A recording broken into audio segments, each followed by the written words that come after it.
ప్రార్థన చేసుకుందామండి. సౌండ్ ఇవ్వండి అన్న. Sound please. ప్రేమగల తండ్రి, కృపగల దేవ, జీవం గల నాయన, పరిశుద్ధుడైన మహా గొప్ప దేవ, మా జీవితాలలో మరొక నూతన దినమును అనుగ్రహించి మా అందరి బ్రతుకుల కోసం మీరు రాయించినటువంటి చరిత్రలోని పాఠాలు మేము నేర్చుకున్నటకు మీరు ఇస్తున్నటువంటి సదవకాశమును బట్టి, మీరు ప్రసాదిస్తున్నటువంటి ఊపిరిని బట్టి స్తుతులు చెల్లిస్తున్నాము నాయన. మనసు పెట్టి మీ మాటలలోని పరమార్థమును మేము గ్రహించి మా వ్యక్తిగత, కుటుంబ, సంఘ, సామాజిక జీవితాలలో మీ వాక్యము ద్వారా మా దృష్టికి వచ్చే మా బలహీనతలు, మా దోషములు, మా అపరాధములు, వాటిని మేము గుర్తించి, గ్రహించి, వాటిని జయించి మీ కుమారుని రాకడలో పాత్రులుగా ఎంచబడుటకు, సరైన రీతిలో మా జీవితాన్ని మేము ముందుకు నడిపించుకొనుటకు, విత్తబడుతున్నటువంటి ప్రతి మాటను కూడా మేము సద్వినియోగపరుచుకొనుటకు మాకు శక్తిని ప్రసాదించమని, ఈ రాత్రి ధ్యానమును ఆశీర్వదించమని వేడుకొనుచు మీ ప్రియకుమారుడు, మా ప్రభు ప్రియరక్షకుడైన యేసు స్వామి వారి పరిశుద్ధ నామములో ప్రార్థన సమర్పిస్తున్నాము తండ్రి. ఆమెన్. ప్రభునందు ప్రియులారా, ప్రభు పేరిట ప్రతి ఒక్కరికి పేరు పేరున వందనములు తెలియజేస్తున్నాను. సెల్ ఫోన్స్ అని సైలెంట్లో ఉంచుదాం. అందరికీ వందనములు తెలియజేస్తూ, అపరాధులైన అమ్మోనీయులు అనేటువంటి ఒక చారిత్రాత్మక విషయాన్ని ఈరోజు రెండవ భాగముగా మీ ముందుకు తీసుకొని రావటకు దేవుడిచ్చినటువంటి ఈ సమయమును బట్టి దేవుని స్తుతిస్తూ నేను ముందుకు ప్రయాణం చేస్తున్నాను. ఒక 2-3 రోజుల క్రితం, అనగా ఆదివారం రోజున దీనికి సంబంధించినటువంటి పరిచయ భాగాన్ని నేను ఇవ్వడం జరిగింది.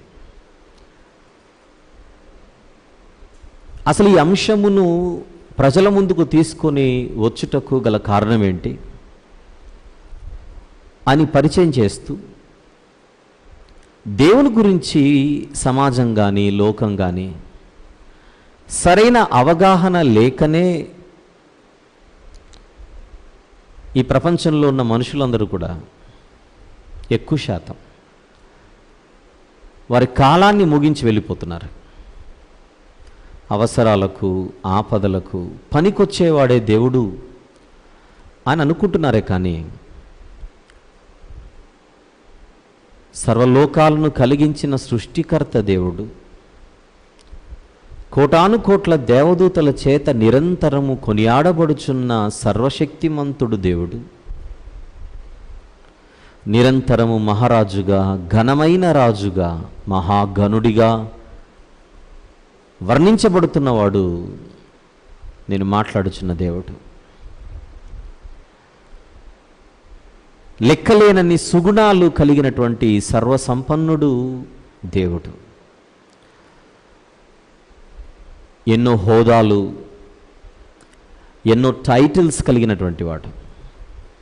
అందులో ఒకటి, ఆయన అందరికీ మహారాజై ఉండి సర్వలోక న్యాయాధిపతి అయి ఉన్నాడు ఆయన. అందుకోసమే పరిశుద్ధ గ్రంథంలో కనబడే ఆయనకు సంబంధించినటువంటి టైటిల్స్లో ఒకటి మనం ఇప్పుడు జ్ఞాపకం చేసుకుంటే ప్రయత్నం చేద్దాం. కీర్తనల గ్రంథంలో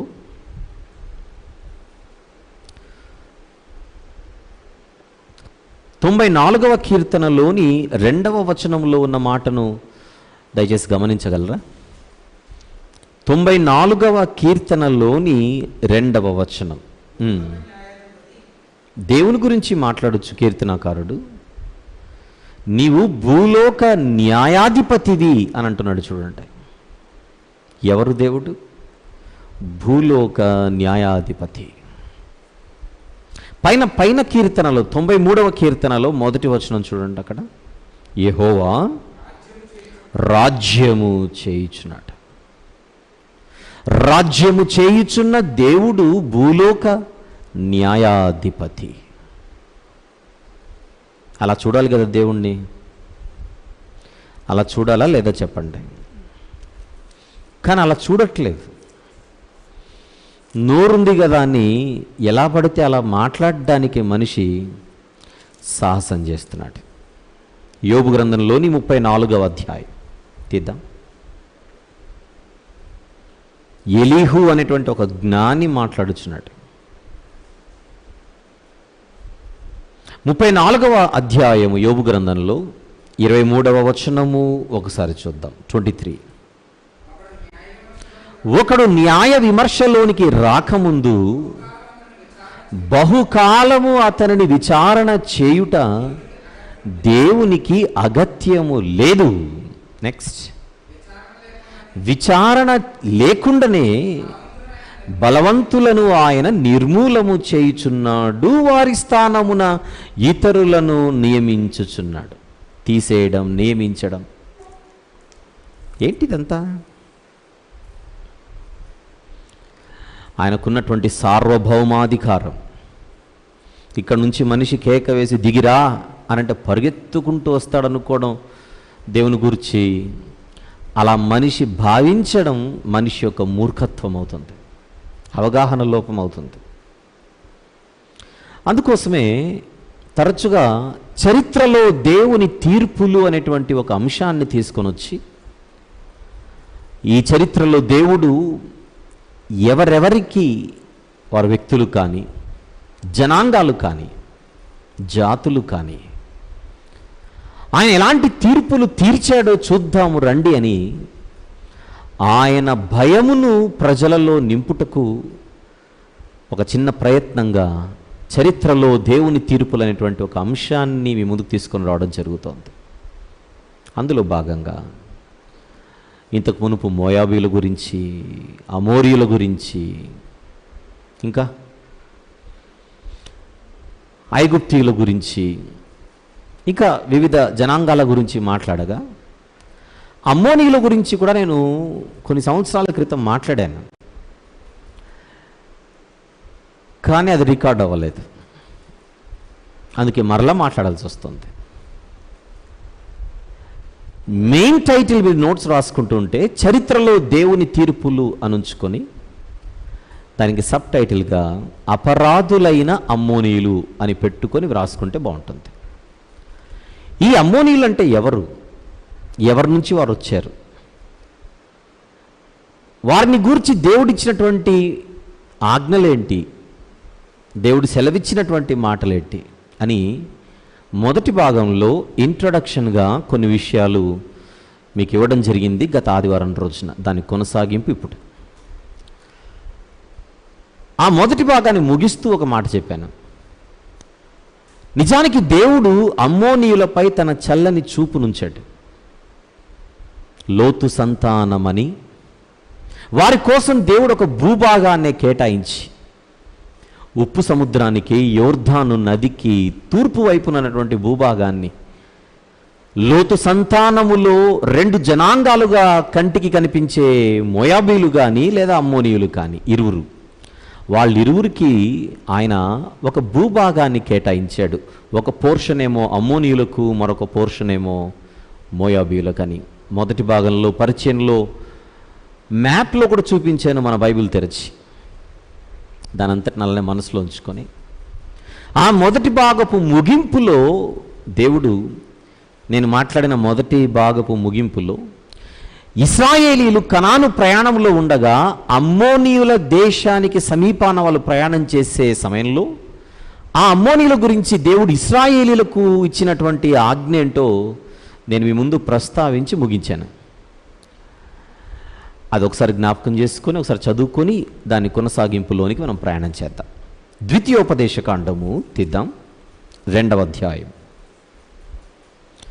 ద్వితీయోపదేశకాండము 2వ అధ్యాయం 18 మరియు 19 వచనములు కలిసి ఉన్నాయి. చూద్దాం. 18 మరియు 19 వచనములు కలిసి ఉన్నాయి. అమ్మోనీయుల మార్గమున వెళ్ళునప్పుడు వారిని బాధింపవద్దు, వారితో యుద్ధము చేయవద్దు. ఏలయనగా లోతు సంతానమునకు దానిని నేను స్వాస్థ్యముగా ఇచ్చాను. ఎవరికి? అమ్మోనీయులకు. అమ్మోనీయులకు, లోతు సంతానమైన అమ్మోనీయులకు నేను ఒక భూభాగాన్ని ఇచ్చాను. అది వారికి దేశం. ఆ దేశములో నీకు స్వాస్థ్యము నీయను. ఎంత గొప్ప మాట! బైబిల్లో ఉన్న దేవుడు ఇశ్రాయేలీలకు మాత్రమే దేవుడు. ముఖ్యంగా పాత నిబంధనలో ఉన్న దేవుడు ఇశ్రాయేలీలకు మాత్రమే దేవుడు. ఆ ఇశ్రాయేలు దేశం అనేది ఈ భూబండలముపై ఒక చిన్న ప్రాంతం. ఆ చిన్న ప్రాంతానికి సంబంధించిన వారికి మాత్రమే బైబిల్లో ఉన్న దేవుడు దేవుడు అని అవగాహన లేని వారు మాట్లాడుతుంటారు. అసలు ఇశ్రాయేలీలకు కనాను దేశం ఇవ్వడం కంటే ముందే ఆయన లోతు సంతానానికి ఒక భూభాగాన్ని ఇచ్చాడు. భూమిని ఆయన ఇచ్చాడు. He was and he is and he will be the owner of this entire land. He is the land owner. This land belongs to him, not to anybody else. This is the truth and every one has to accept it. మనము 100 గజాలు 2 గజాలు కొని, లేదా ఒక 2 ఎకరాలు కొని అక్కడ మనం బోర్డు పెట్టుకోవచ్చు, this land belongs to me అని, this land belongs to somebody అని. అసలు ఈ భూమి ఎవరిది? దేవునిది. మొదటి భాగం ముగిస్తూ చెప్పిన మాట ఏంటి?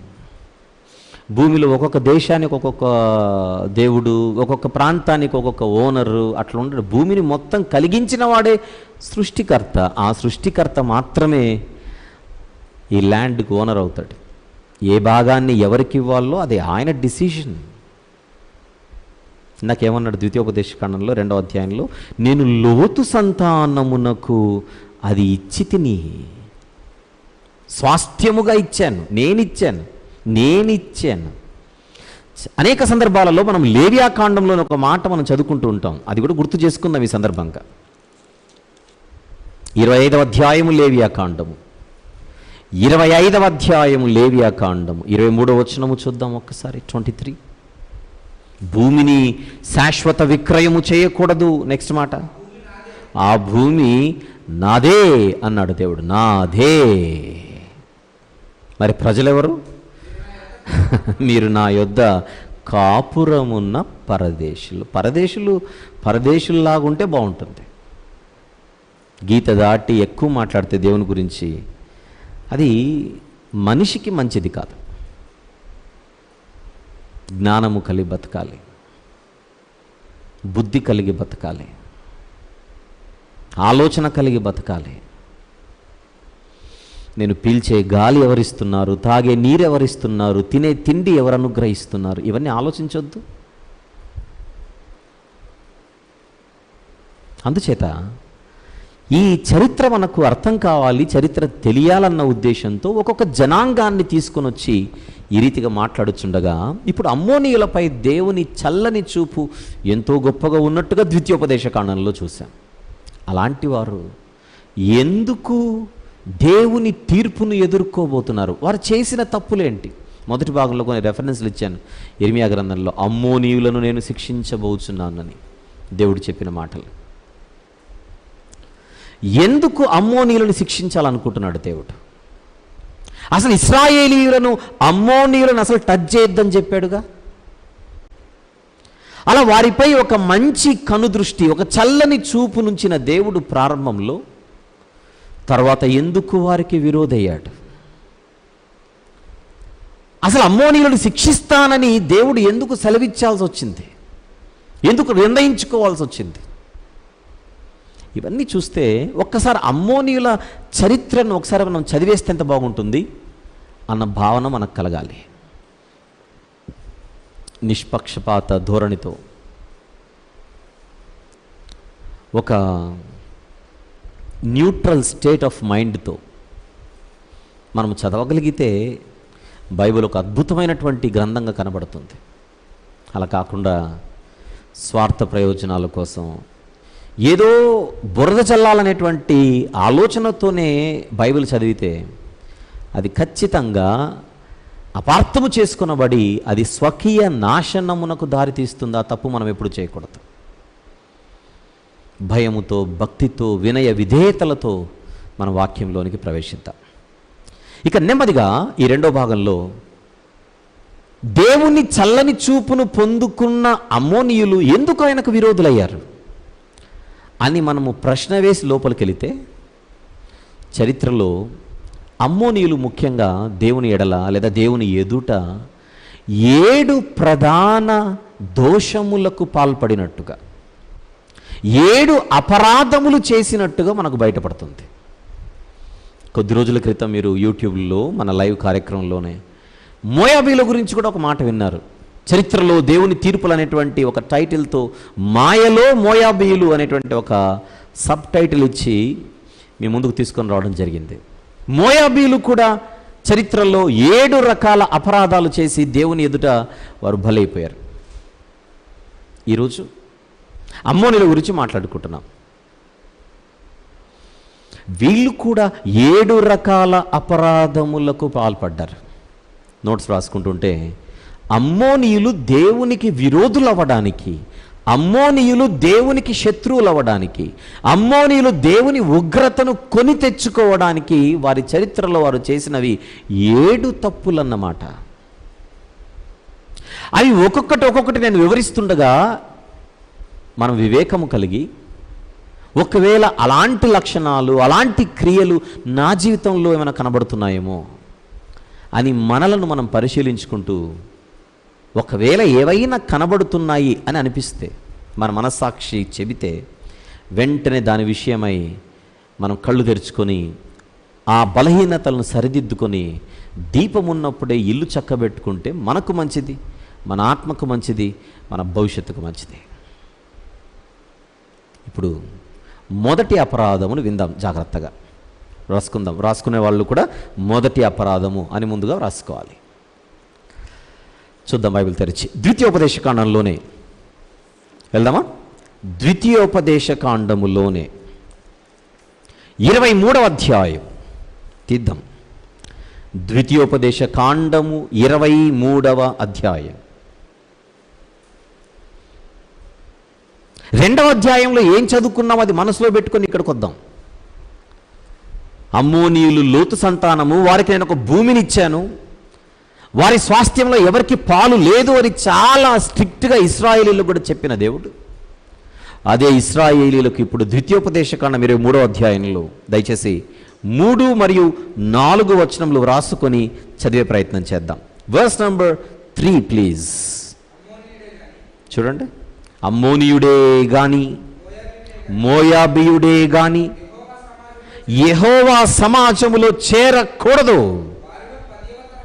వారిలో 10వ తరము వారైనను ఎన్నడును యెహోవా సమాజములో చేరకూడదు. ఎందుకంత స్ట్రిక్ట్గా దేవుడు వార్నింగ్ ఇస్తున్నాడు ఇశ్రాయేలీలకు? అమ్మోనీయుడే గాని, మోయాబీయుడే గాని దేవుని సమాజములో చేరకూడదు. ఎందుకు? ఆ రీజన్ కింద 4వ వచనంలో కనబడుతోంది. చూద్దాం. 4 ఏలయనగా అంటే ఎందుకనగా మీరు ఐగుప్తులో నుండి వచ్చుచుండగా వారు అన్నపానములు తీసుకొని మిమ్మల్ని ఎదుర్కొన రాక నిన్ను శపించుటకు బహుమానమునిచ్చి నదుల యరాములోని పెతోరులో నుండి నీకు విరోధముగా బెయోరు కుమారుడైన బిలామును పిలిపించిరి. అమ్మోనీయులు చేసిన 7 రకాల అపరాధులలో మొదటి అపరాధమును గురించి నేను ప్రారంభించాను. మొదటి అపరాధమును గురించి మనం వింటున్నాం. ఏమిటది? ఏమిటి వీరి మొదటి అపరాధం? దేవుడు ఒక జనాంగానికి ఒక దేశాన్ని వాగ్దానం చేశాడు, కనాను భూభాగం. ఆ వాగ్దాన దేశంలోనికి వీరిని చేర్చడానికి నడిపిస్తుండగా మోయాబీయులతో కానీ లేదా ఎదోమీలతో కానీ కింద, లేదా ఇప్పుడు మనం మాట్లాడుకుంటున్న అమ్మోనీలతో కానీ అసలు ఎవరితో కూడా మీరు యుద్ధము చేయవలసిన అవసరం లేదు. ఎవరెవరి స్వాస్థ్యాన్ని, ఎవరెవరి పోర్షన్ని వారికి నేను ఇచ్చేసాను ఆల్రెడీ అని వారి మానాన, వారి దారిన, వారి మార్గాన వారు ప్రయాణం చేస్తున్నారు. అడిగారు, ఎదోమీలను అడిగారు మీ దేశం కూడా ప్రయాణం చేయడానికి అనుమతినివ్వమని. మోయాబీలను అడిగారు ఇశ్రాయేలీలు, ఒప్పుకోలేదు. కానీ వాళ్ళంతకు వాళ్ళు కయ్యానికి కాలు ధ్రువి, అటు ఎదోమీలు కానీ ఇటు మోయాబీలు కానీ ఈరోజు మనం చదువుకుంటున్నటువంటి అమ్మోనీయులు కానీ వీళ్ళు చేసిన ఒక భయంకరమైన అపరాధం హేతువు లేకుండా నిష్కారణంగా దేవుడు ఒక జాతికి, ఒక జనాంగానికి, ఒక దేశాన్ని ఇస్తుంటే చూసి ఓర్వలేకపోతున్నారు. గమనించండి.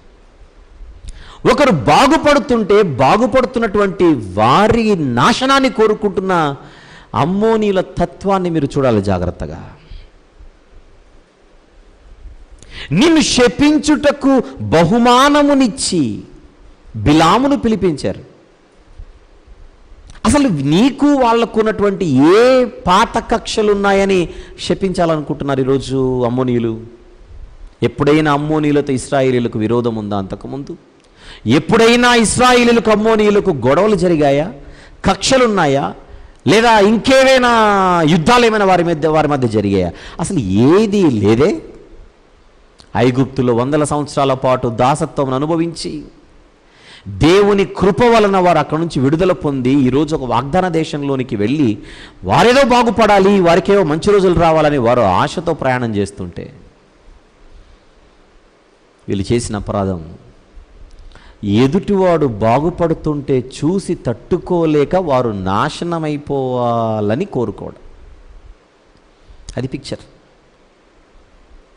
ఇది దేవునికి నచ్చలేదు. బిలామును పిలిపించడం, శపించమని కోరడం, ఇదంతా మనకు ఎక్కడ కనపడుతుంది?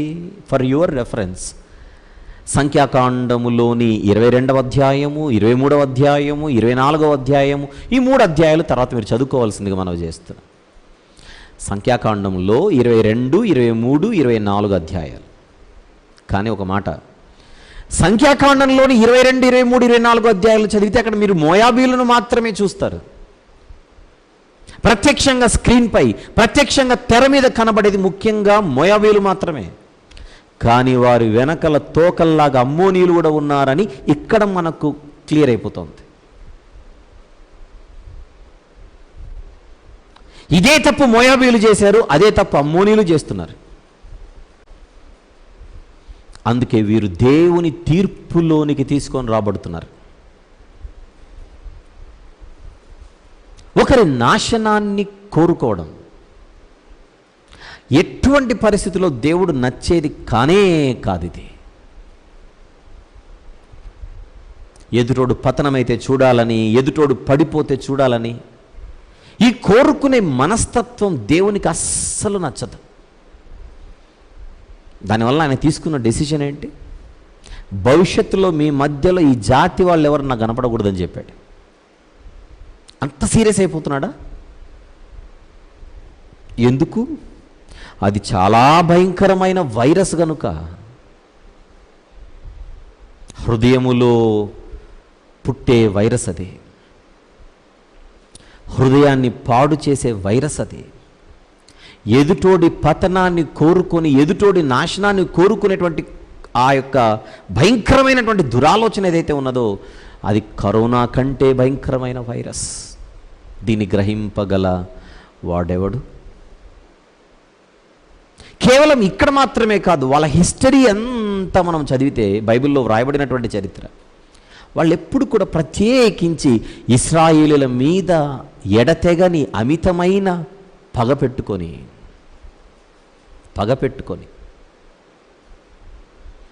ఎప్పుడు వారు బాగుపడుతుంటే మాత్రం చూడలేని పరిస్థితులు వాళ్ళు కనబడుతుంటారు. ఎప్పుడెప్పుడు ఇశ్రాయేలీల మీదకి ఎవరు వెళ్ళినా కూడా వాళ్ళకి సహాయం చేయడానికి ఈ అమ్మోనీయులు దాదాపుగా సిద్ధపడుతూ ఉంటారు. దాదాపుగా.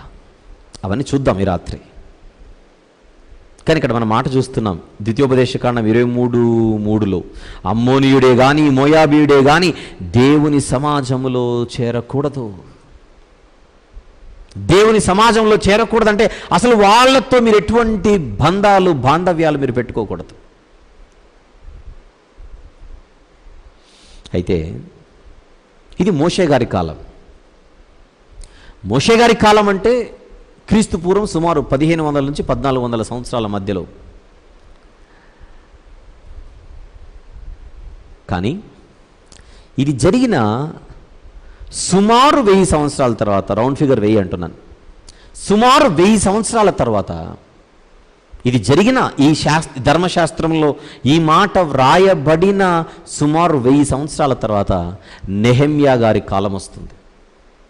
యెరూషలేము పట్టణము చుట్టూ ప్రాకారము కట్టించడానికి యెరూషలేమునకు షూషను కోట నుండి నెహెమ్యా గారు వచ్చి ఆ ప్రాకారాన్ని కట్టించిన తర్వాత, ఆల్రెడీ దేవాలయం కట్టబడి ఉంటుంది యెరూషలేము పట్టణంలో, సెక్యూరిటీ కోసం చుట్టూ ప్రాకారాన్ని కట్టించిన తర్వాత ప్రజల బతుకులు కట్టడానికి ఇక సిద్ధపడి లేవీయులు లేదా యాజకులు, శాస్త్రి అయినటువంటి ఎజ్రా గారి నాయకత్వంలో వారికి వాక్యము నేర్పిస్తూ వారి బ్రతుకులు కట్టాలన్న ప్రయత్నం చేస్తున్నప్పుడు వారు ధర్మశాస్త్రాన్ని, ఇప్పుడు మనం మాట్లాడుకుంటున్నటువంటి పంచకాండాలను తెరచి చూస్తే ద్వితీయోపదేశకాండంలో ఇప్పుడు మనం చదువుకున్నటువంటి పోర్షన్ 23వ అధ్యాయము ద్వితీయోపదేశకాండం 3-4 వచనాలు ఏవైతే ఉన్నాయో ఈ మాటలు ఆ రోజు వాళ్ళ దృష్టిలో కనబడి, వారి కంటికి కనబడి, వెంటనే ఇవి చదివి వాళ్ళు ఏ నిర్ణయం తీసుకున్నారో నెహెమ్యా గారి కాలంలో జరిగిన ఒక సందర్భాన్ని మనం చూద్దాం.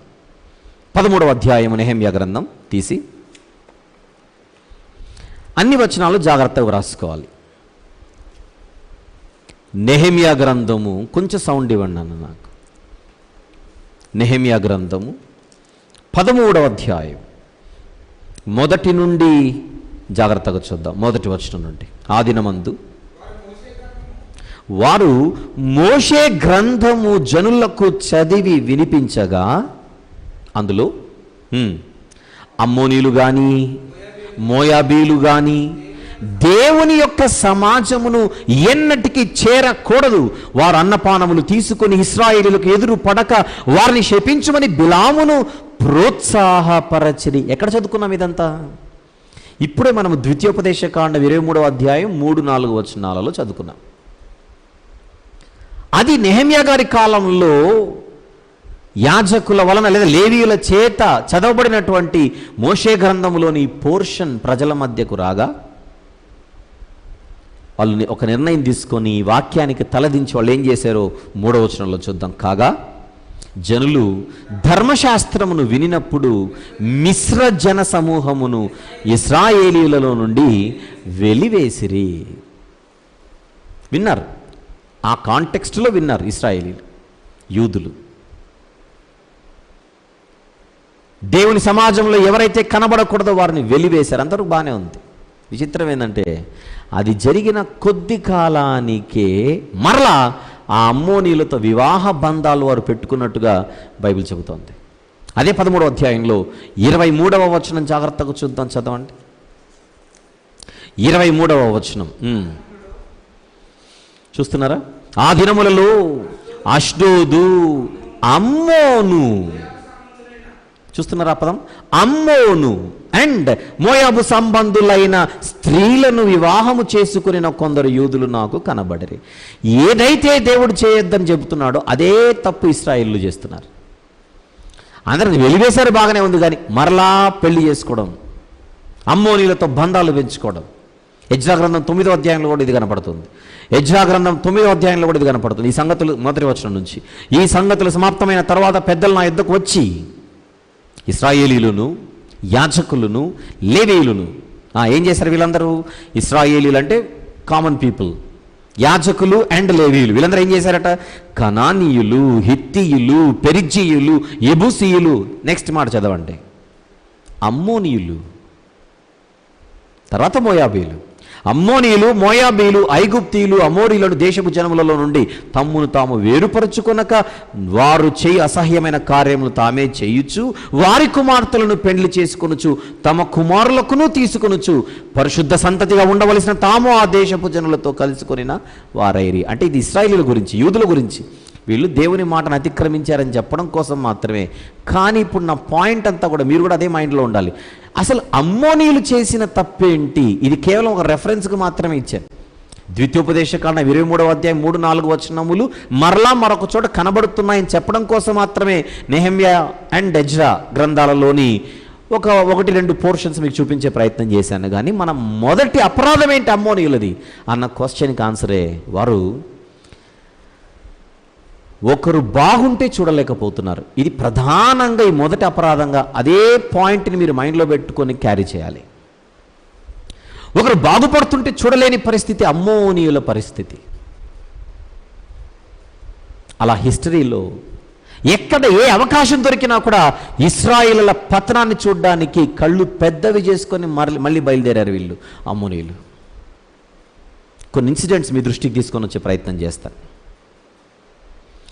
న్యాయాధిపతుల కాలమది, న్యాయాధిపతుల కాలమది. అక్కడికి వెళ్దాం.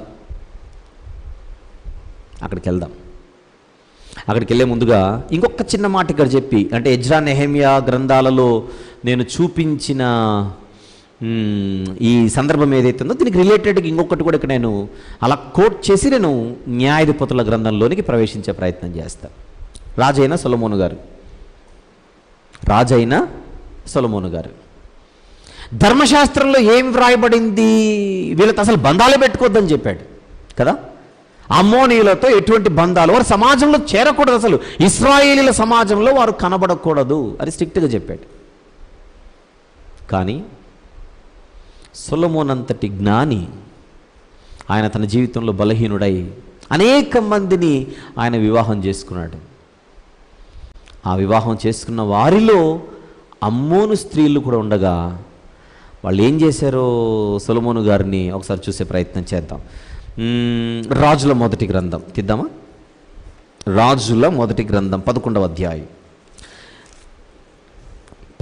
అధ్యాయం. ఇట్స్ ఓన్లీ ఫర్ రెఫరెన్స్, దాన్ని మనసులో ఉంచుకోండి. 4-7 వచనములు వ్రాసుకోవాల్సింది మనవి. 4-7, కానీ 5వ వచనం చూసేద్దాం. సొలొమోను అష్తారోతు అను సీదోనీయుల దేవతను, నెక్స్ట్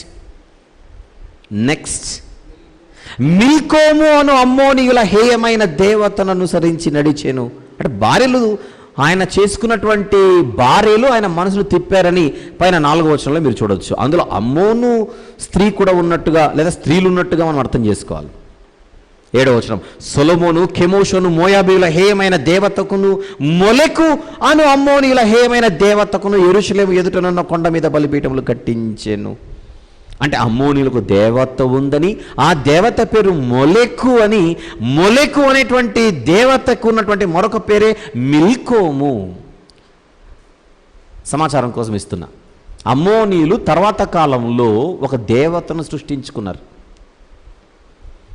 వారికి ఒక స్వాస్థ్యంగా ఒక దేశాన్ని వారికి ఇచ్చినటువంటి జీవము గల దేవునిని వారు ఎరుగక, గుర్తించక, వీరి తండ్రి అయినటువంటి లోతు గారు పూజించిన దేవుడు అని వారు అర్థం చేసుకోక అజ్ఞానులై వారే ఒక దేవతను సృష్టించుకొని, ముఖ్యంగా ఈ దేవతకు నరబలులు ఎక్కువగా ఇచ్చేవారు. నరబలి. ఆ దేవత పేరేంటి? అమ్మోనీయుల దేవత పేరేంటి? మొలెకు. మొలెకు అనేటువంటి దేవతకున్న మరొక పేరేంటి? మిల్కోము. విషయం ఏంటంటే, మిల్కోము అనే పదం కోసం అదే అధ్యాయంలోని 33వ వచనం కూడా మీరు చూడొచ్చు. అదే అధ్యాయంలోని 33వ వచనం. కానీ మిల్కోము అన్న పేరు మాత్రమే కాకుండా మల్కోము అని కూడా ఈ దేవతకు పేరుంది. అంటే ఒకే దేవత 3 పేర్లతో బైబిల్లో కనబడుతోంది. ఏమిటేమిటి?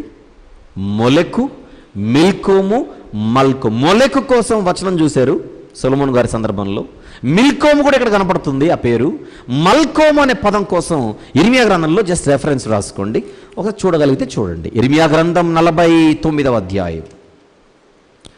ఇర్మియా గ్రంథము 49వ అధ్యాయం మొదటి వచనము 3వ వచనం, ఆ 2 వచనాలు రాసుకోండి. అక్కడ మీకు ఒక పేరు కనపడుతుంది. అమ్మోనీయులను గూర్చి యెహోవా ఇలాగు సెలవిచ్చుచున్నాడు, ఇశ్రాయేలునకు కుమారులు లేరా, అతనికి వారసుడు లేకపోయినా మల్కోము గాదును ఎందుకు స్వతంత్రించుకోనేను అని ఇక్కడ అమ్మోనీయులకు ఒక రిప్రజెంటేషన్గా దేవుడు మల్కోమ్ అనే పదాన్ని వాడుతున్నాడు ఇక్కడ. అంటే అమ్మోనీయులకు ప్రాతినిధ్యం వహిస్తున్నటువంటి ఒక దేవత పేరు అది మల్కోము. 3వ వచనం, హెష్బోను అంగలార్చుము, హాయి పాడాయేను, మల్కోమును అతని యాజకులను అన్నాడు. అంటే మల్కోము అంటే దేవత లేదా దేవుడు. మల్కోమును అతని యాజకులను అని అన్నాడు అక్కడ. ఆ మల్కోము అన్నది ఒక దేవుని పేరు లేదా దేవత పేరు. ఇది జస్ట్ ఫర్ ఇన్ఫర్మేషన్ సేక్.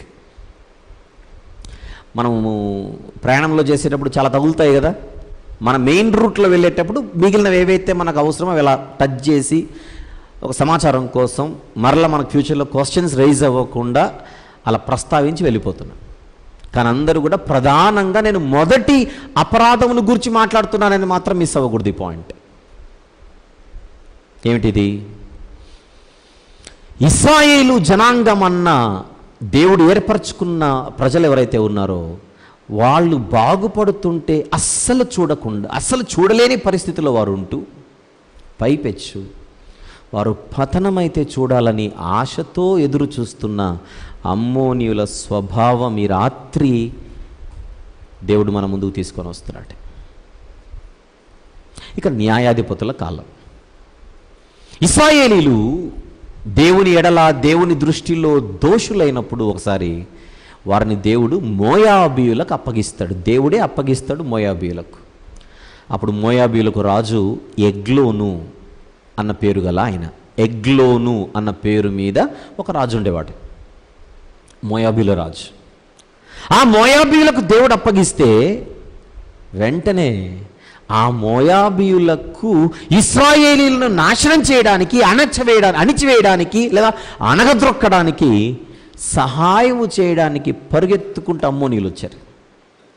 అసలు దేవుడు అప్పగించింది మోయాబీయులకైతే అమ్మోనీయులు కూడా వారికి సహాయం చేయడానికి రావడంలో వారి ఉద్దేశం ఏంటి చూద్దాం. అది న్యాయాధిపతుల గ్రంథము తీద్దాం. న్యాయాధిపతుల గ్రంథము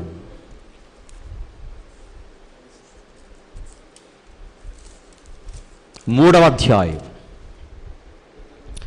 12-13 వచనములు చూద్దాం. 12-13 వచనములు చూద్దాం.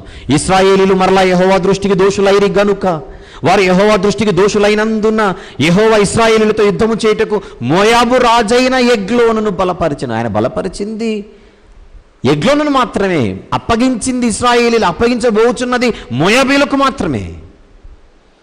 కానీ 13వ వచనంలో అతడు అమ్మోనీయులను అమాలేకీయులను సమకూర్చుకొని పోయి ఇశ్రాయేలును ఓడగొట్టి ఖర్జూర చెట్ల పట్టణంను స్వాధీనపరుచుకొనెను.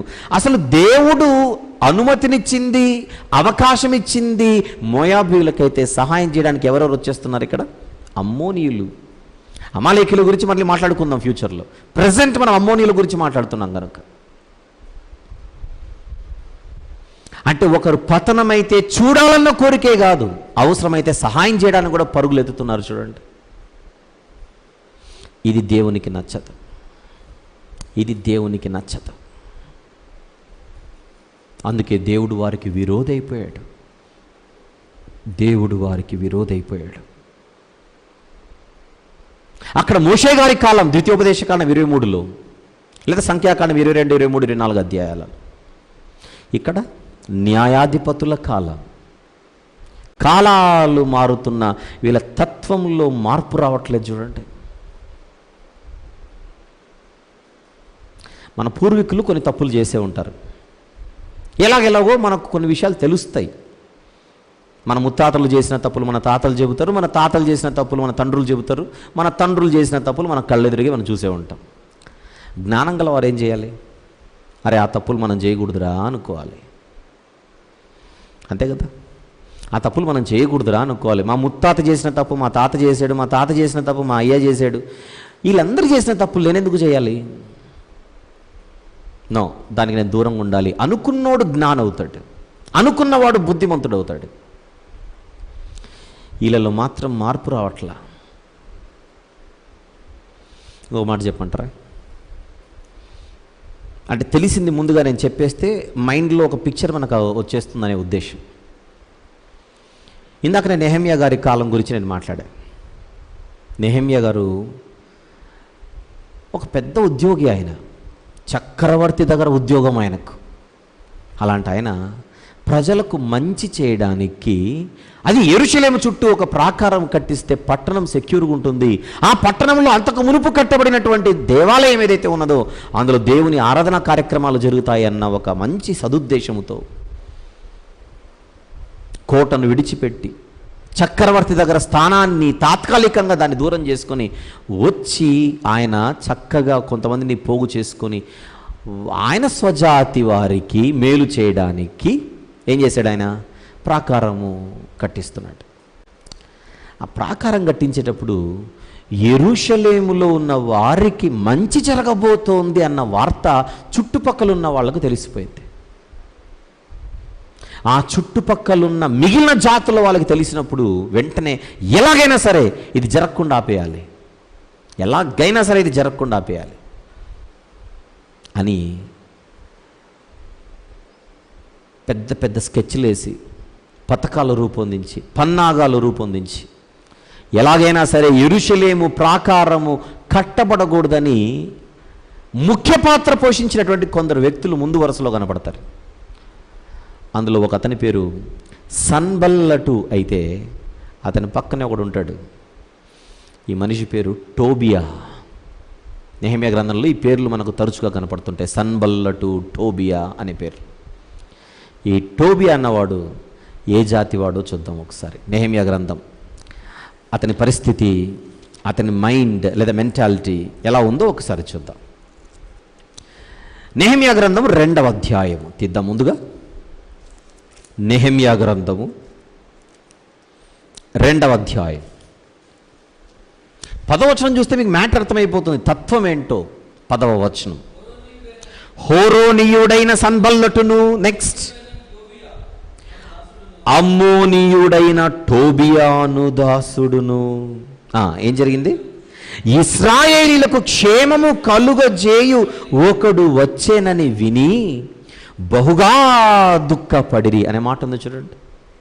ఇశ్రాయేలీలకు మంచి జరగబోతోంది, ఇశ్రాయేలీలకు క్షేమము జరగబోతోందన్న వార్త విని ఎంతో దుఃఖించారట. అసలు వాళ్ళకెవరికో మంచి జరిగితే నీకొచ్చిన నొప్పి ఏంటి? ఆ అపరాధం గురించి మనం మాట్లాడుతున్నాం ఈరోజు. దీని గురించి ఈరోజు మన మెయిన్ ఫోకస్. ఇశ్రాయేలీయులకు క్షేమము కలుగజేయు ఒకడు వచ్చేనని విని బహుగా దుఃఖపడిన వారిలో అమ్మోనీయుడైన టోబియా కనబడుతున్నాడు. ఒక్క వ్యక్తిని బట్టి మనం జాతినంతటిని ఈ రీతిగా మాట్లాడుకోవడం ఎంతవరకు న్యాయం మీరు అనొచ్చేమో. దాని గురించి కూడా ఇదే గ్రంథంలోనే మనకు ఆన్సర్ దొరికిపోతుంది. చూద్దాం నెమ్మదిగా. అదే 2వ అధ్యాయంలో 19వ వచనము చూద్దామా? 19వ వచనం, అయితే హోరోనీయుడైన సన్బల్లటును, అమ్మోనీయుడైన దాసుడగు టోబియాను వాడును, అరబీయుడైన గెషెమును ఆ మాట వినినప్పుడు మమ్మను హేళన చేసి మా పని తృణీకరించి, మీరు చేయు పని ఏమిటి? రాజు మీద తిరుగుబాటు చేయుదురా? అసలు రాజుగారి అనుమతి తీసుకొని నెహెమ్యా గారు వచ్చారు. రాజుగారు అనుమతి తీసుకొని వచ్చి ఇక్కడికి వస్తే ఇక్కడ వీళ్ళు సృష్టిస్తున్నటువంటి లేనిపోని క్రియేషన్ చూడండి ఎలా ఉందో. అంటే స్థానికంగా వీళ్లకు చుట్టుపక్కల ఉన్న వాళ్ళతో శత్రుత్వాన్ని పెంచడం కోసం లేనిపోని అపనిందలన్నీ వాళ్ళ మీద వేయడం. ఎందుకంటే చక్రవర్తితో అందరికీ యాక్సెస్ ఎక్కడ ఉంటుంది? నెహెమ్యా గారు చక్రవర్తి గారి దగ్గర ఏం మాట్లాడొచ్చాడో, ఏ అనుమతి తీసుకొని వచ్చాడో సామాన్య ప్రజలకు చుట్టూన్న వాళ్ళకి ఎలా తెలుస్తుంది? ప్రజల నైజం కూడా ఒక నలుగురు ఏది మాట్లాడుకుంటే అదే నిజం అనుకునేటువంటి పరిస్థితి. జరుగుతున్నటువంటి ఒక మంచి పనిని చెడగొట్టాలని కుట్ర పన్నుచున్నటువంటి కుట్రదారులలో మరొక ముఖ్య పాత్ర పోషిస్తున్నటువంటి వ్యక్తి టోబియా అనే ఒక అమ్మోనీయుడు. ప్రాకారం పూర్తయిపోతోంది, పూర్తవుతున్నటువంటి ప్రాకారాన్ని చూసి వెటకారంగా మనుషుల మానసిక స్థితిపై దాడి చేసే ప్రయత్నం ఈ టోబీ అనేవాడు ఏం చేస్తున్నాడో చూద్దాం ఒకసారి. 4వ అధ్యాయంలో 4వ అధ్యాయము మీరు మొదటి నుంచి 3 వచనములు రాసుకోవాల్సింది మనవి చేస్తున్నా. ఆ 3వ వచనం మాత్రం చూద్దాం, అన్ని వచనాలు చదవడానికి సమయం సరిపోదు కనుక. మరియు అమ్మోనీయుడైన టోబియా అతని యొద్ద నుండి వారు కట్టిన దానిపైకి ఒక నక్క ఎగిరితే అది పడిపోయే గోడది. అంటే వెటకారం అన్నమాట. వారు కట్టిన దానిపైకి ఒక నక్క ఎగిరినట్టయినా వారి రాతి గోడ పడిపోవునా నేను. అంటే సైకలాజికల్గా దెబ్బతీయడం. కొందరికి ఇది ఒక శాడిజం అనేది ఒకటి ఉంటుంది. ఎదుటోడు బాగుపడితే చూడలేడు, పొరపాటున బాగుపడ్డారనుకోండి దాని మీద మళ్ళీ వెటకారపు పంచులు.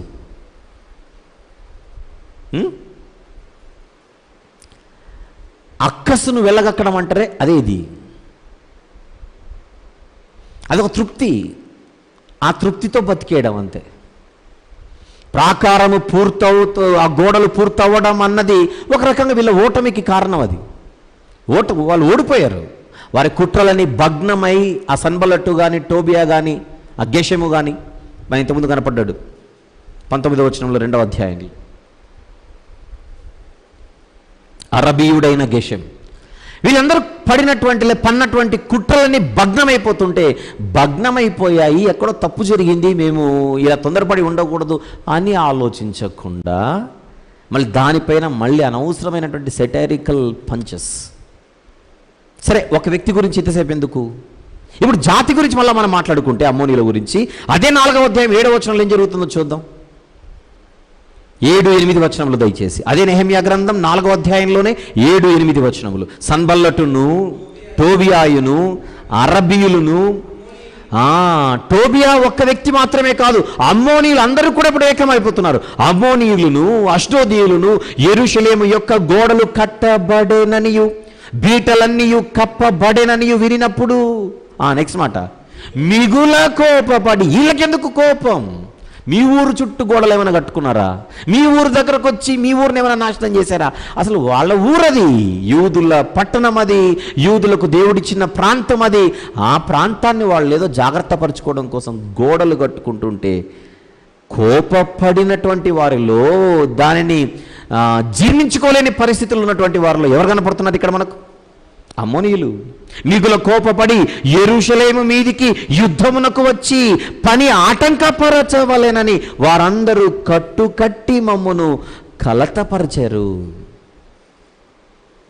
చూడండి, అక్కడెక్కడో బిలామును వాళ్ళు తీసుకొని వచ్చి శపించాలన్న పన్నాగము చేశారు కనుక అది ఎప్పుడో జరిగింది అనుకోవడానికి వీలు లేకుండా అప్పుడు అక్కడ ఏం జరిగిందో 1000 సంవత్సరాల తర్వాత మళ్ళీ అదే పరిస్థితి కనపడుతుంది. చూడండి, మారుతున్నది తరాలే కానీ తత్వాలు కాదు.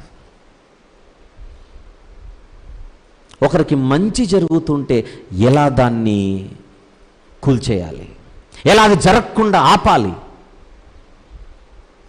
బహుగా దుఃఖపడ్డారట నెహెమ్యా గ్రంథం 2వ అధ్యాయంలో, మిగుల కోపపడుతున్నారట 4వ అధ్యాయం 7-8 వచనాలు. ప్రియ సోదరుడ సోదరి,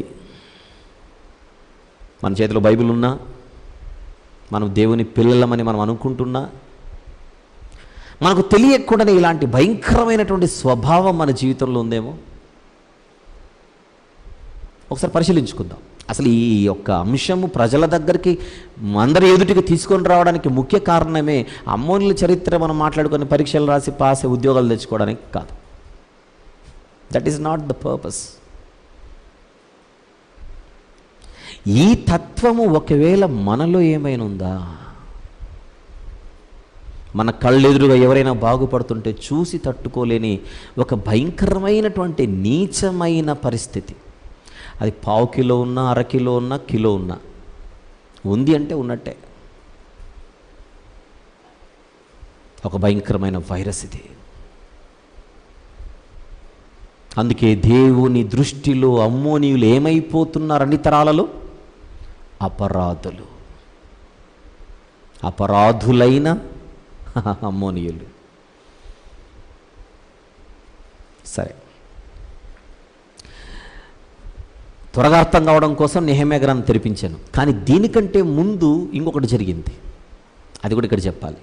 దీనికంటే ముందు ఇంకొకటి జరిగింది. నెబుకద్నెజరు బబులోను చక్రవర్తి యూదులను చెరలోనికి తీసుకుని వెళ్ళడానికి యూదా దేశం మీద దాడి చేశాడు. అందరిని తీసుకుని వెళ్ళి కొంతమందిని అక్కడ శేషంగా విడిచిపెట్టాడు. అర్థం చేసుకోవడానికి ప్రయత్నం చేద్దాం. నెహెమ్యా గారి కాలం కంటే ముందు జరిగిన మరొక హిస్టరీ మాట్లాడుతున్నా. యూదులను చెరపట్టుకొని వెళ్ళిపోవడానికి యూదా దేశము మీద నెబుకద్నెజరు చక్రవర్తి దాడి చేసినప్పుడు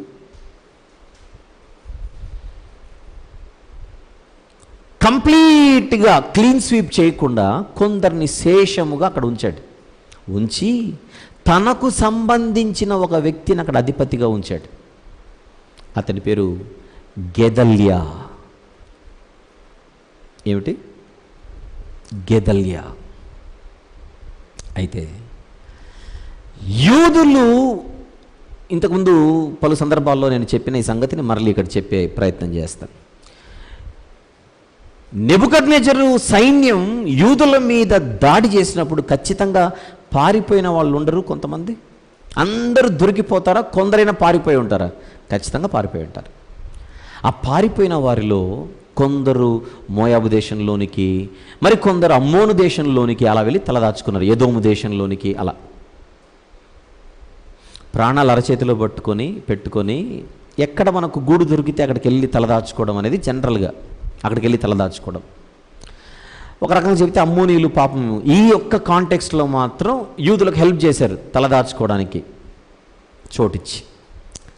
కానీ ఇక్కడ తలదాచుకున్నటువంటి యూదులు నెబుకద్నెజరు యూదుల మీద దాడిని ఆపేశాడు. కొంతమందిని శేషము అక్కడ ఉంచాడు. వారి మీద గెదల్యా అనేటువంటి ఒక వ్యక్తిని అధిపతిగా ఉంచాడు. మనం మరలా మన ప్రాంతానికి వెళ్ళిపోయి అక్కడ మనం బతకొచ్చని అనుకొని యూదులు వెళ్ళిపోతారు. ఇక్కడ తలదాచుకున్న వాళ్ళు అక్కడికి వెళ్ళిపోతారు.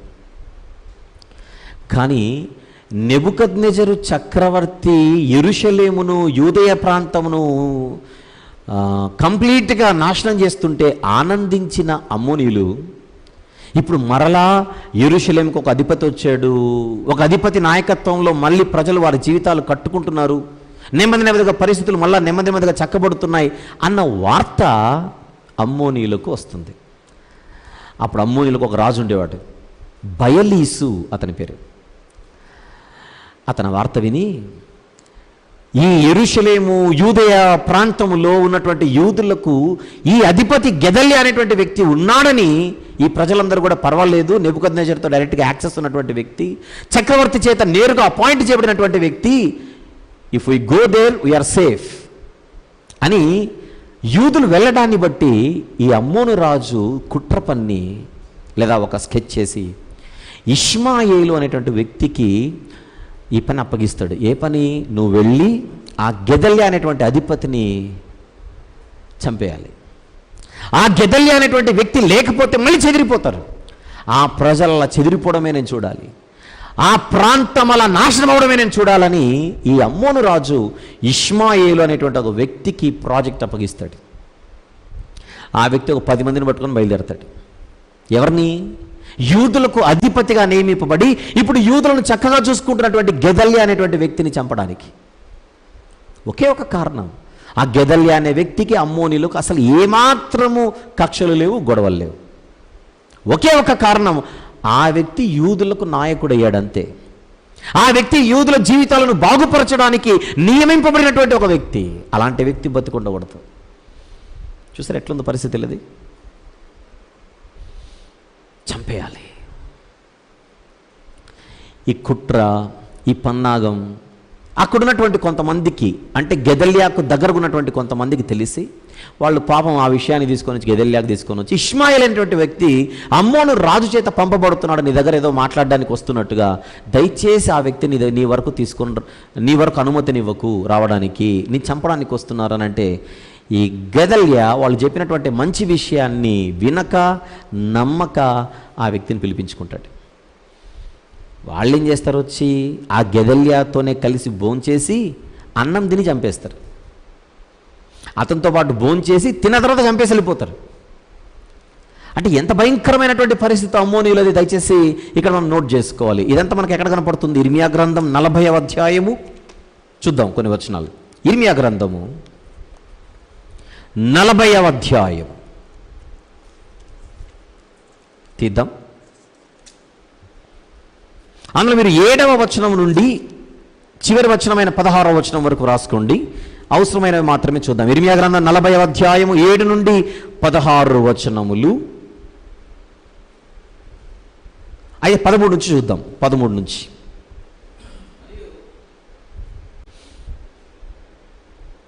All right. 13 నుంచి, మరియు కారేహ కుమారుడైన యోహానానును అచ్చటనున్న సేనల అధిపతులందరూ మిస్పాలోనున్న గెదల్యా యుద్ధకు వచ్చి నిన్ను చంపుటకు అమ్మోనీల రాజైన బయలీసు నెతన్యా కుమారుడైన ఇష్మాయేలును పంపెనని నీకు తెలియదా అని చెప్పిరి. అయితే అహీకాము కుమారుడైన గెదల్యా వారి మాట నమ్మలేదు. అప్పుడు యోహానా అనేటువంటి వ్యక్తి మిస్పాలో గెదల్యాతో రహస్యంగా ఇలా మాట్లాడుతున్నాడు. నీ యొద్దకు కూడి వచ్చిన యూదులందరూ చెదిరిపోవునట్లును. చూడండి అక్కడ మాట. What is the reason for this? ఆయన చెప్తున్నాడు, నీ యొద్దకు కూడి వచ్చిన యూదులందరూ చెదరిపోవునట్లును యూదా జనశేషము నశించునట్లును నెతన్యా కుమారుడైన ఇష్మాయేలు నిన్ను చంపనేలా. ఆల్రెడీ చెదిరిపోయిన వాళ్ళు మరలా కూడుకున్నారు. పై వచనాలు మీరు చదవాలి, పైన 12వ వచనం వరకు. అలా కూడుకున్నటువంటి వారు మరలా చెదిరిపోవాలి, వారు నాశనం అయిపోవాలి. ఎవరైతే జనశేషముగా ఉన్నారో, శేషింపబడిన వారు ఉన్నారో, దానికోసం ఇదంతా జరుగుతోంది. దయచేసి నన్ను వెళ్ళనివ్వు, ఎవరికి తెలియకుండా వాడిని చంపేస్తానన్నాడు. అందుకు అహీకాము కుమారుడైన గెదల్యా కారేహ కుమారుడైన యోహానానుతో ఇష్మాయేలును గూర్చి నీవు అబద్ధమాడుచున్నావు, నీవు ఆ కార్యము చేయకూడదనెను. చూస్తున్నారా? నమ్మలేదు పాపం. గెదల్యా చెప్పినటువంటి మంచి విషయాన్ని నమ్మకుండా కష్టాలు కొని తెచ్చుకుంటున్నాడు. 41వ అధ్యాయంలో మొదటి 3 వచనాలు ఖచ్చితంగా రాసుకుందాం. పక్క అధ్యాయం, నెక్స్ట్ అధ్యాయం ఏది? 41వ అధ్యాయం మొదటి 3 వచనములు. 7వ మాసమున ఎలీషామా మనుమడును నెతన్యా కుమారుడును రాజవంశస్థుడును రాజు యొక్క ప్రధానులలో ఒకడునగు ఇష్మాయేలను వాడును అతనితో 10 మంది మనుషులను మిస్పాలోనున్న అహీకాము కుమారుడైన గెదల్యా యొద్దకు వచ్చి అక్కడ అతనితో కూడా మిస్పాలో భోజనం చేసిరి. తిన్నారు కలిసి. తిన్న తర్వాత ఏం చేశారు చూడండి, 2వ వచనం. అప్పుడు అంటే తిన్న తర్వాత నెతన్యా కుమారుడైన ఇష్మాయేలు అతనితో కూడానున్న 10 మంది మనుషులను లేచి షాఫాను మనుమడును అహీకాము కుమారుడైన గెదల్యాను ఖడ్గము చేత హతము చేసిరి. అంటే ఎంత దుర్మార్గులు చూడండి ఇక్కడ. అల్టిమేట్గా యూదులకు మంచి జరిగితే అది మేము భరించలేము అన్న సిగ్నల్ మరొకసారి పంపుతున్నారు వీళ్ళు. బబులోను రాజు చూడండి ఆ మాట ఎలా ఉంటుందో, ఆ చివరి మాట వీలైతే అండర్లైన్ చేసుకోండి. బబులోను రాజు ఆ దేశము మీద అతనిని అధికారినిగా నియమించినందున అతనిని చంపిడు. ఇంకేం లేదు రీజన్ ఏమన్నా ఉందంటే ఏమీ లేదు. నువ్వు యూదులకు అధిపతి అయ్యావు, అది మాకు నచ్చలేదు. యూదులకు మంచి జరిగితే మేము చూడలేము. 3వ వచనం కూడా చూద్దాం. మరియు మిస్పాలో గెదల్యా యొద్ద ఉండిన యూదులనందరినీ అక్కడ దొరికిన యోధులకు కల్దీయులను ఇష్మాయేలు చంపెను.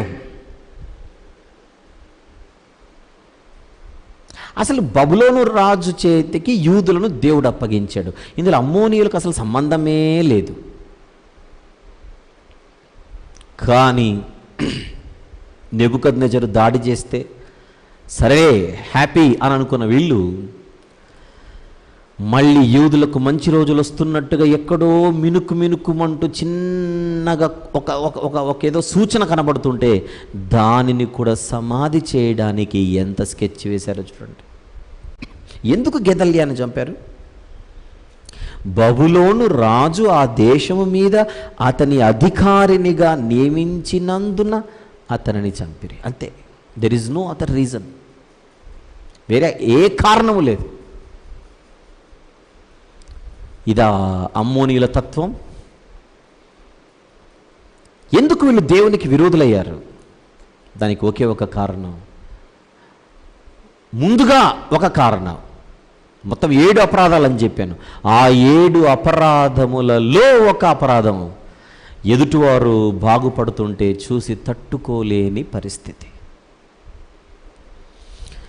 ఇది దేవుడు మెచ్చుకోవట్లేదు. అన్ని తరాలలో దాదాపు ఇదే పరిస్థితి అమ్మోనీయులది కనబడుతుంది. మోషే గారి నుండి నెహెమ్యా కాలం వరకు. అక్కడెక్కడో మోషే గారి కాలం, ఇక్కడెక్కడో నెహెమ్యా గారి కాలం, మధ్యలో తరచుగా వాళ్ళ పరిస్థితి అటు ఎగ్లోను అనేటువంటి మోయాబు రాజు కాలంలో కానీ, తర్వాత ఇప్పుడు నెబుకద్నెజరు కాలంలో కానీ, గెదల్యా సందర్భంలో, అక్కడేమో నెహెమ్యా గ్రంథంలో ఒక టోబియా, మిగిలినటువంటి అమ్మోనీయులు. ఓవరాల్గా అన్ని తరాలలో కూడా అమ్మోనీయులు ఎదుటివారు ఎదుగుతుంటే, ఎదుటివారు బాగుపడుతుంటే తట్టుకోలేని ఆ భయంకరమైనటువంటి స్వభావము చేత దేవునికి విరోధులైపోయారు. దేవునికి విరోధులైపోయారు.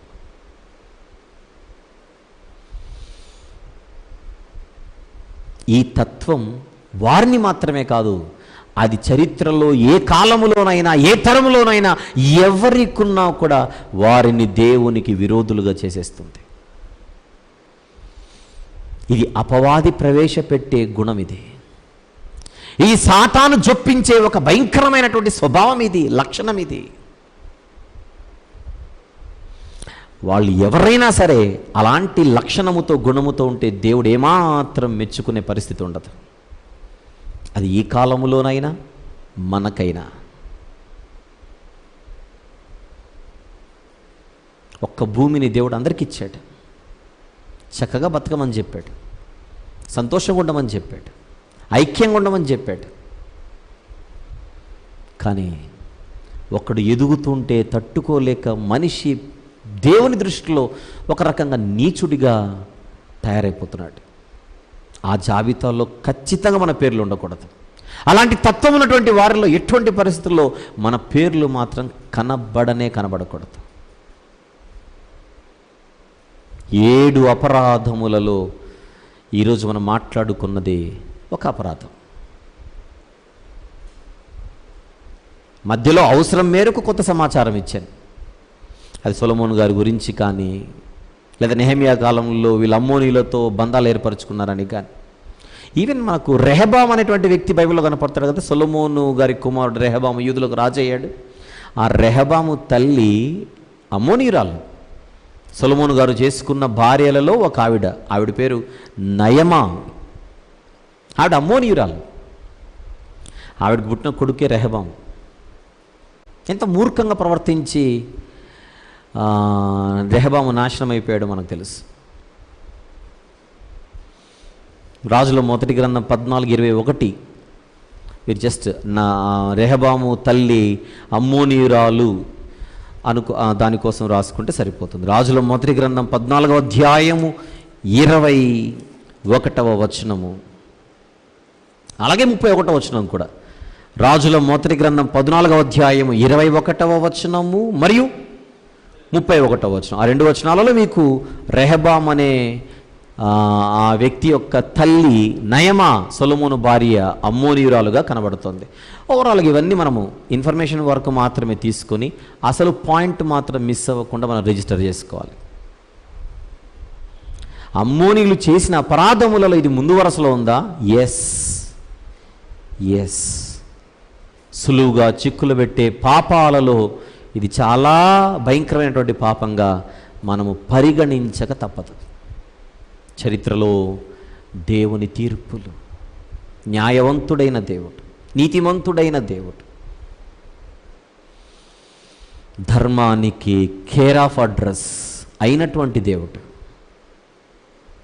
ఒకప్పుడు లోతు సంతానానికి ఒక స్వాస్థ్యంగా దేశాన్ని ఇచ్చి చక్కగా బతకండి నాయన అని చెబితే మూర్ఖంగా దేవుని ఉగ్రతను ఎలా కొని తెచ్చుకుంటున్నారో ఒక్కసారి మీరు గమనించండి.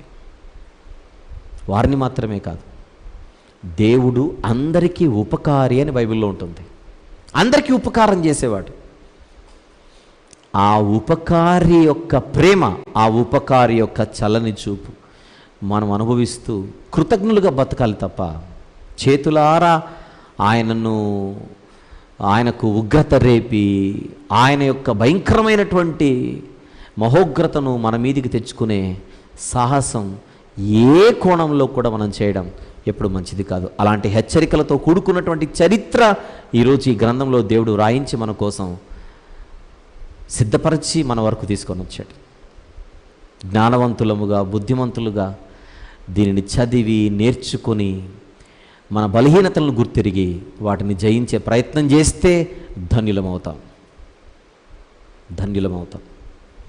2000 సంవత్సరాల క్రితం యేసుప్రభు లోకానికి వచ్చి ఇలాంటి అపరాధాలలో ఉన్నటువంటి వారిని బయటికి తీసుకొని రావడానికి, ఈ సమాజ శ్రేయస్సు కోసం ఆయన చేసినటువంటి బోధలు ఎన్నో. ఆయన బోధనా సారాంశములలో ఒక సారాంశమే ఎదుటోడు బాగుపడుతుంటే నువ్వు తట్టుకోలేని పరిస్థితుల్లో ఉండకూడదని కొట్టొచ్చినట్టు ఆయన మాటల్లో కనబడుతుంటుంది. అలాంటిది ఏమాత్రం మంచిది కాదు. మంచిది కాదు. అయ్యా, నీ పేరట ఒకడు దయ్యములను వెళ్ళగొట్టుచుంటే మేము అతను ఆటంకపరిచామని గొప్పగా చెప్పారు వచ్చి శిష్యులు. మనకు విరోధి కానివాడు ఎప్పుడు మనవాడే. అతను చూసి వీరు తట్టుకోలేకపోవడం ఏంటి? జబదయి కుమారులు వచ్చి తల్లిని తీసుకొని వచ్చి ఒక పిటిషన్ పెడితే మిగిలిన 10 మందికి కోపం వచ్చిందట. వీళ్ళకెందుకు కోపం? పొరపాటున ఆయన కుడి వైపున ఒకనికి, ఎడం వైపున ఒకనికి స్థానం ఇచ్చేసి ఆమెను అనేస్తాడేమో, అది ఇలా బాధ. వెంటనే సరిచేశాడు.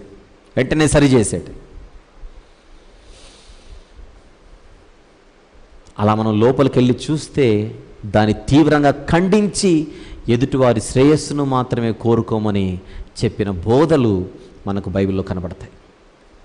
ఆ మాటలకు తలదించి భయపడి భక్తిని పెంచుకుంటూ భక్తిహీనతకు నిదర్శనమైనటువంటి తత్వానికి స్వస్తి చెప్పి ఒకవేళ ఉంటే దేవుని ఎదుట మరింత మెరుగైన స్థితిలో కనబడడానికి మనం ప్రయాణం చేయాలి.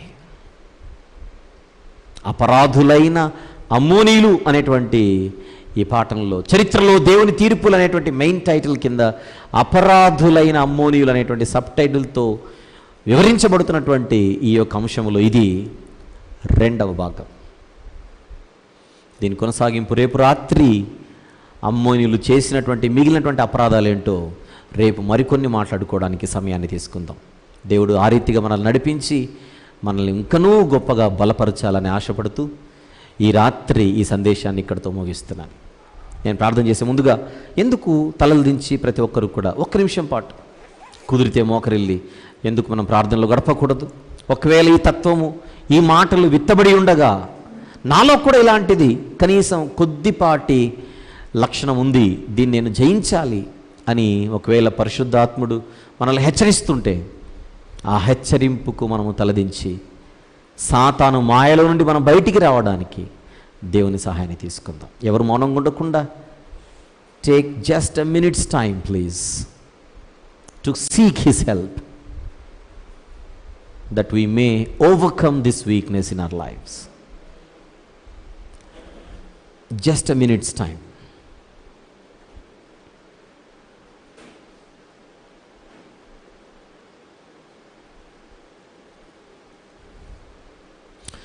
ప్రతి ఒక్కరూ కూడా తలలు దించి కళ్ళు మూసుకొని, దేవా, అమ్మోనీయులను మీరు శిక్షించడానికి ఉన్నటువంటి కారణాలలో ఒక కారణాన్ని ఈరోజు మేము నేర్చుకొని ఉన్నాం.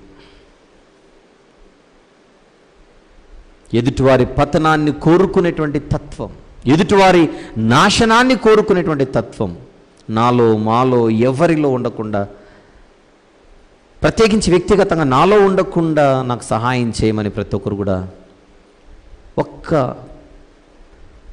అర నిమిషం పాటు దేవుని సహాయాన్ని తీసుకోవలసిందిగా మనవి చేస్తున్నాను.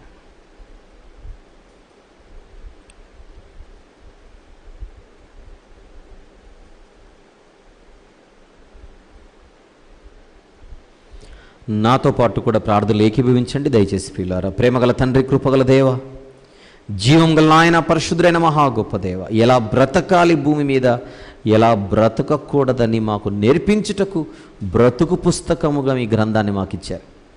అందును బట్టి మేము స్తుతిస్తున్నాము తండ్రి. ఏదో వచనాలను, అధ్యాయాలను చదువుకుంటూ వెళ్ళిపోవడం కాదు, కానీ ధ్యానించమని మీరు సెలవిచ్చారు. ధ్యానించువాడే ధన్యుడు అని వ్రాయించారు. అలా ధ్యానిస్తుంటే చరిత్రలో అమ్మోనీయులు ఏ కారణాల చేత మీకు విరోధులయ్యారో ఒక్కొక్క కారణాన్ని మాట్లాడుకున్నట్టుకు మీరు మా పట్ల కృప చూపారు తండ్రి. ధ్యానిస్తుండగా మీరు నడిపిస్తున్నందుకు స్తుతులు చెల్లిస్తున్నాం. వినివారు మాత్రంగా ఎవరము ఉండకుండా, పెడచెవిన పెట్టకుండా, ఈ తత్వం ఒకవేళ మాలో ఉందేమోనని పరిశీలించుకుంటూ, పరీక్షించుకుంటూ, ఒకవేళ ఆ ఛాయలు కనుక కనబడుతూ ఉంటే తండ్రి, వెంటనే వాటిని జయించుటకు మా అందరికీ శక్తిని ప్రసాదించమని ప్రార్థిస్తున్నాం. సాతాను ఈ మాటలు దొంగలించకుండా కాపాడుకున్నట్టుకు కూడా మాకు బలాన్ని అనుగ్రహించండి. తిరిగి రేపు రాత్రి దీని కొనసాగింపు భాగమును మాట్లాడుకున్నట్టుకు ఆశపడుచుండగా నడిపించమని ప్రార్థిస్తున్నాం. మా సమాజమును, మా దేశమును తండ్రి, ప్రపంచ ప్రజలందరినీ ప్రార్థనలు ఎత్తి పట్టుకొనుచున్నాం. ఈ భయంకరమైన మహమ్మారి నుంచి త్వరగా గట్టెక్కించమని, వినయ విధేయతలతో, భయభక్తులతో ప్రతి ఒక్కరు కూడా మీ పాద సన్నిధిలో జీవించడానికి సహాయం చేయమని, అనారోగ్యముతో ఎందరైతే మా ప్రియులు బాధపడుచున్నారో వారిని గట్టెక్కించమని ప్రార్థిస్తూ, మీ ప్రియకుమారుడు మా ప్రభు ప్రియరక్షకుడైన యేసు స్వామి వారి పరిశుద్ధ నామములో ప్రార్థన వినయముతో, విశ్వాసముతో సమర్పిస్తున్నాము తండ్రి. Amen, amen. తండ్రి యొక్కయు, కుమారుని యొక్కయు, పరిశుద్ధాత్మని యొక్కయు ప్రేమ, కృపా, సహవాసం ఈ రీతిగా ప్రత్యక్షముగా పరోక్షముగా దేవుని సన్నిధిలో గడిపిన మనందరితోనూ, సర్వలోక పరిశుద్ధులందరితోనూ సదాకాలము తోడయుండి అత్యున్నతంగా నడిపించునుగాక. Amen, amen. అందరికీ వందనాలండి. Thank you.